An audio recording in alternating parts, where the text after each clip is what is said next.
Assalamualaikum warahmatullahi wabarakatuh. Salam sejahtera untuk kita semua. Kembali lagi dalam perkuliahan online Universitas Tekon ya. Mata kuliah hari ini adalah bisnis seperti biasanya. Untuk pengabsenan disiakat masing-masing ya, jangan sampai lupa. Kemudian di live chatnya juga boleh. Yang terpenting disiakatnya ya, karena disiakat itu tidak bisa diabsenkan. Kemudian untuk materi silahkan bisa kalian akses di Classroom ya, sudah saya share di sana, sudah bisa di download ya, untuk tahap pembelajaran untuk tahap pengembangan materi yang dari sana. Oke, perkuliahan akan segera kita mulai beberapa saat lagi sambil menunggu yang lain untuk segera bergabung. Walaupun ini sudah banyak, sepertinya belum semua, jadi kita akan mulai beberapa saat.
Oke, bisa kita mulai saja ya untuk perkuliahan hari ini.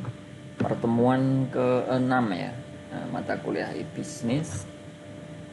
Untuk pembahasan materi kali ini kita akan mempelajari strategi e-bisnis ya.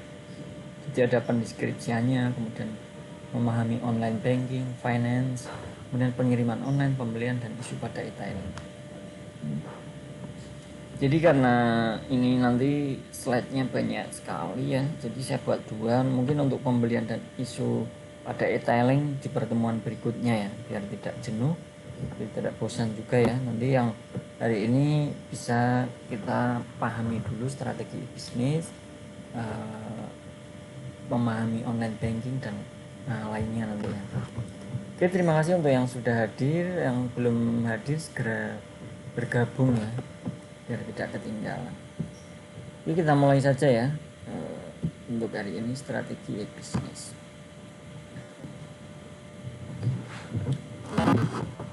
Jadi nanti ini presentasinya ada banking and personal finance.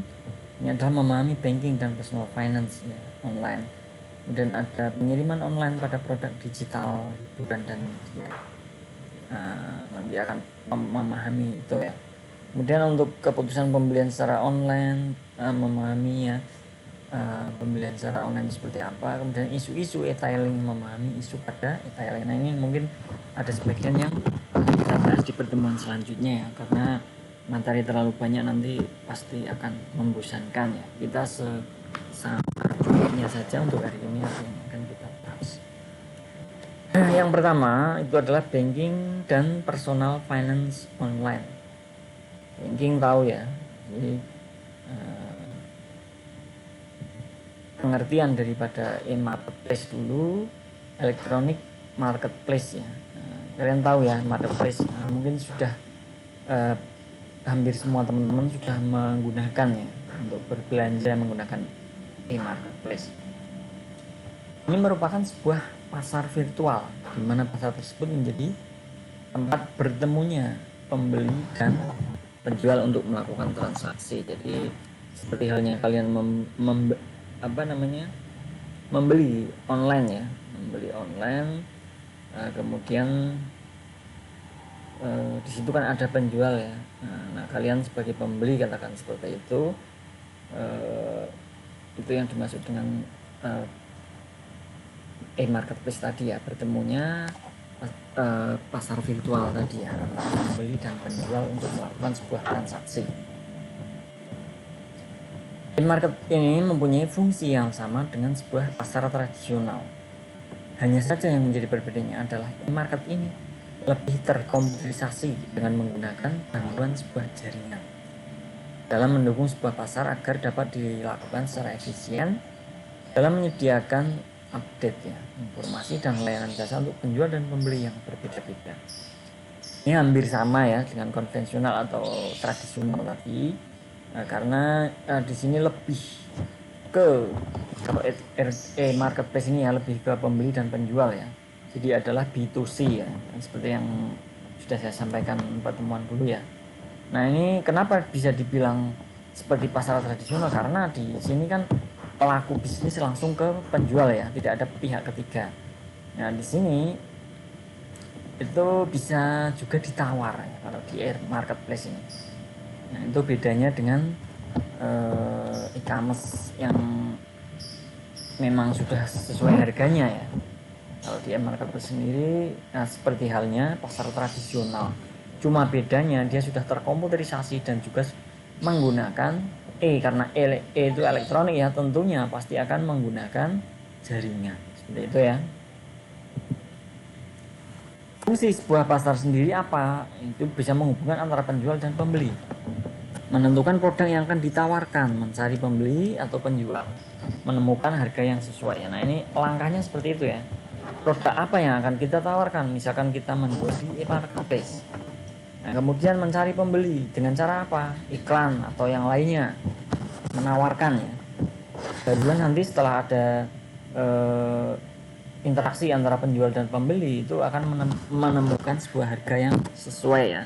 Nah, bisa dikatakan misalkan kita menawarkan 100, misalkan ada pembeli yang menawar 80. Nah, kalau sudah sesuai baru kita berikan untuk harganya. Kemudian memfasilitasi transaksi. Transaksi antara lain pembayaran, pengiriman, pertukaran informasi dan lain-lain. Ini sesuai dengan kesepakatan. Sesuai dengan kesepakatan antara penjual dan pembeli ya, mau pengirimannya seperti apa, menggunakan apa, apakah sistemnya COD atau sistem transfer terlebih dahulu. Nah, itu sesuai kesepakatan dua orang tadi ya, antara penjual dan pembeli. Kemudian yang ketiga itu menyediakan infrastruktur. Itu ada aturan pemerintah atau hukum yang berlaku, jadi ada landasannya.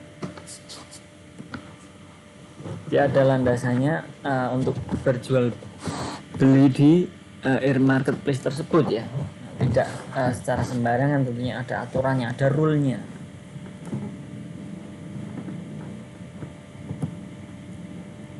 Nah, itu ya, seperti itu. Kemudian untuk komponen dari e-marketplace sendiri apa? Komponen dari sebuah market ini hampir sama dengan komponen pada pasar tradisional pada umumnya. Yang paling penting agar terjadinya sebuah transaksi adalah dengan adanya calon penjual dan pembeli. Kalau tidak ada salah satu dari unsur tersebut, tentunya tidak ada transaksi ya. Komponennya yaitu penjual dan pembeli serta barangnya. Nah, di sini akan diuraikan beberapa komponen yang menunjang sebuah marketplace itu sendiri. Yang pertama adalah pelanggan ya. Tentu ada sebuah pelanggan komponennya. Pelanggan berasal dari seluruh dunia yang surfing melalui web. Bahkan seperti yang saya jelaskan dulu ya, kita kalau berbisnis online atau e-bisnis itu bisa saja kita menjual dari belahan dunia, ada yang membeli seperti itu ya. Jadi jangkauannya lebih luas. Yang kedua, komponen kedua adalah penjual. Jutaan toko ada di web ya, iklan dan melakukan barang yang sangat bervariasi. Ini unsur yang kedua ya, unsur dari komponennya. Yang ketiga adalah barang dan jasa. Tentu ya, barang dan jasa di EC mempunyai tipe fisik dan digital ya. Digital produk ini adalah barang yang dibuat menjadi format digital yang dikirim melalui internet. Nah, misalkan software atau yang lainnya. Kalau yang berupa fisik itu barang-barang yang ada berupa benda, bukan software misalkan. Nah itu ya, komponennya adalah pelanggan, penjual, dan barang dan jasa. Kemudian yang berikutnya adalah infrastruktur. Network, hardware, software, dan lainnya itu adalah infrastruktur yang harus disiapkan menjalankan e-marketplace. Pasti ya, kita menggunakan jaringan yang pertama. Kemudian hardware-nya apa? Misalkan handphone atau komputer ya. Software-nya apa? Misalkan menggunakan web yang kita buat sendiri, boleh ya. Dan lainnya banyak sekali ya. Nah itu yang harus disiapkan dalam menjalankan e-marketplace.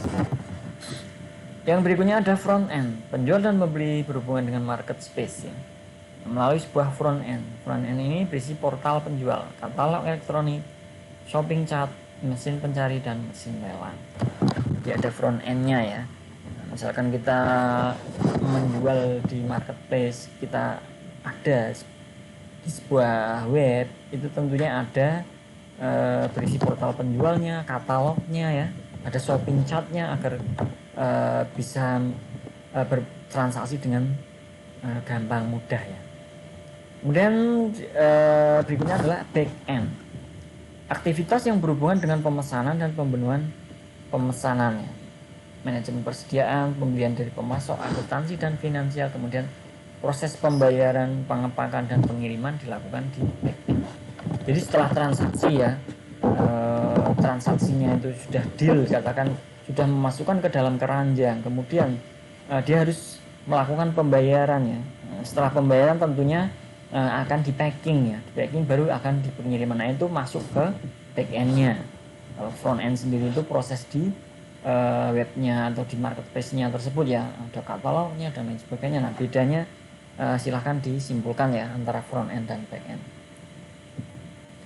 Yang berikutnya adalah perantara, pihak ketiga yang mengoperasikan antara penjual dan pembeli, kebanyakan dioperasikan secara komputerisasi. Seperti halnya kalau kita ya menggunakan pihak ketiga ya, ada kalau marketplace di Facebook itu kan biasanya langsung pihak B2C ya, ada juga yang menggunakan perantara. Kemudian partner bisnis lainnya, misalnya pengiriman menggunakan internet untuk berkolaborasi, kebanyakan dengan rantai pemasok.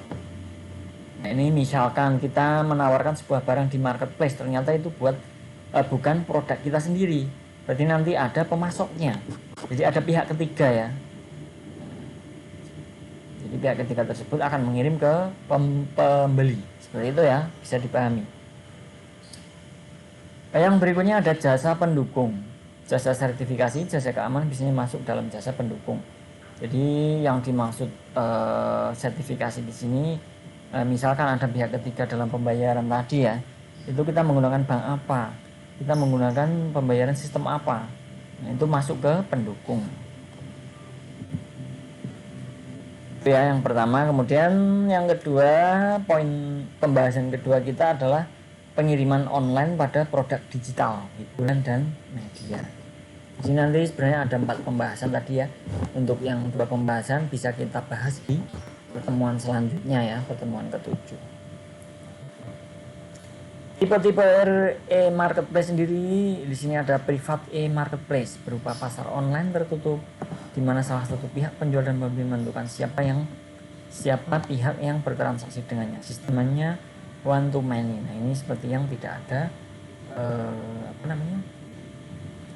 pihak ketiga ya, jadi privat masuknya, antara penjual dan pembeli saja siapa yang bisa membeli Jadi siapa yang membeli nanti akan yang bertransaksi atau yang berinteraksi dengan penjual atau dengan kita yang sebagai pelaku bisnis misalnya. Yang kedua ada sell side e-marketplace. Perusahaan bertindak sebagai penjual menentukan siapa saja pembelinya, kemudian pembeli dengan penawaran harga terbaik akan bertransaksi dengan perusahaan tersebut. Nah, jadi ini semacam lelang tapi tertutup ya. Nah, ini bedanya dengan yang tadi ya. Nah, kalau kita itu memasukkan beberapa pembeli, siapa yang berani harga tertinggi misalkan, barulah dia yang mendapatkan penawaran tersebut.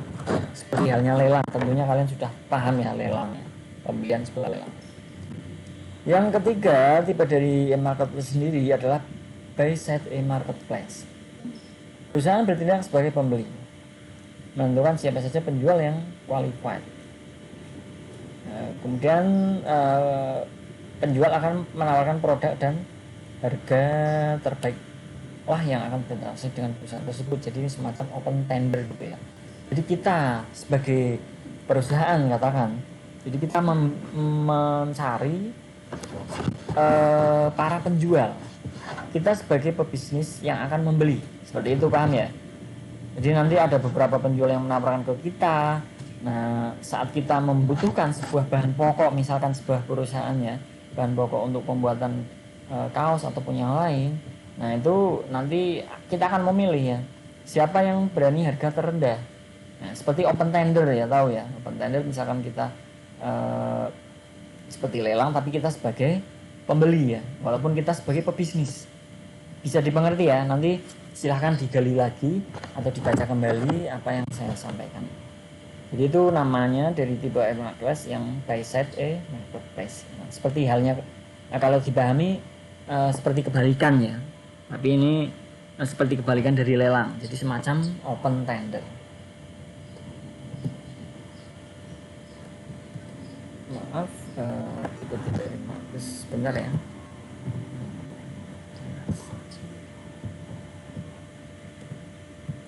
Sambil dipahami ya, nanti silahkan kalian di kembali dibaca untuk materinya, kemudian dipahami kembali. Misalkan ada pertanyaan silahkan ya, boleh ditanyakan ke saya juga.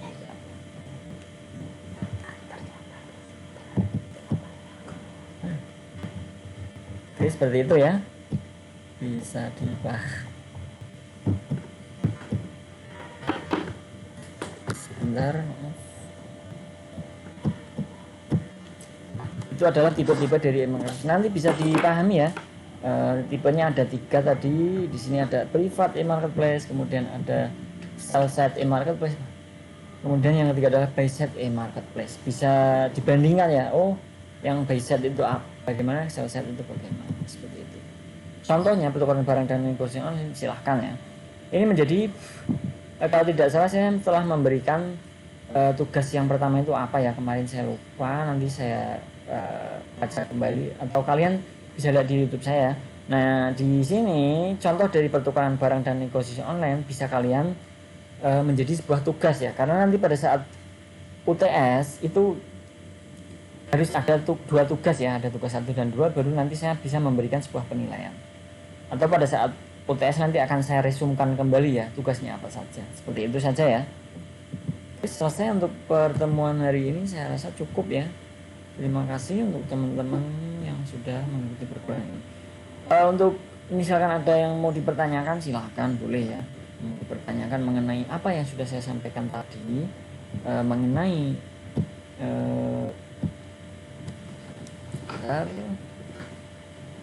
di sini tadi ada memahami e-banking tadi ya, banking dan personal.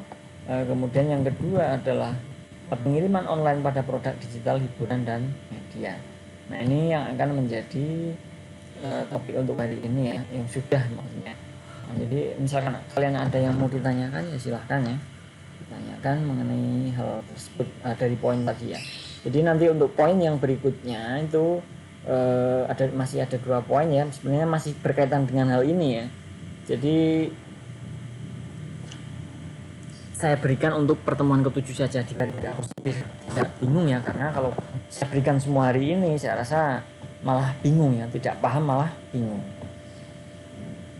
Oke, Oke, seperti itu ya untuk hari ini. Saya rasa cukup. Kalau memang tidak ada yang ditanyakan sekalian, nanti bisa kalian tanya di kolom komentar di YouTube-nya ya, atau bisa japri ke saya langsung kalau ada yang belum dipahami mengenai apa yang sudah saya sampaikan tadi ya. Karena tidak ada yang ditanyakan, saya akhiri untuk pertemuan kali ini ya. Terima kasih untuk teman-teman semua yang sudah hadir dalam perkuliahan hari ini. Semoga apa yang saya sampaikan bisa dipahami, bisa dimengerti ya. Kalau kalian sebagai pelaku bisnis bisa diimplementasikan ya, strategi dalam bisnis itu seperti apa. Dan untuk materi saya harap kalian kembangkan ya. Nah, jangan hanya dari saya saja, karena saya garis besar atau poin-poinnya saja, bisa dikembangkan sendiri apa yang belum ada di materi. Terima kasih. Saya akhiri untuk pertemuan kali ini. Wassalamualaikum warahmatullahi wabarakatuh. Salam sejahtera untuk kita semua. Selamat beraktivitas kembali, selamat belajar. Terima kasih.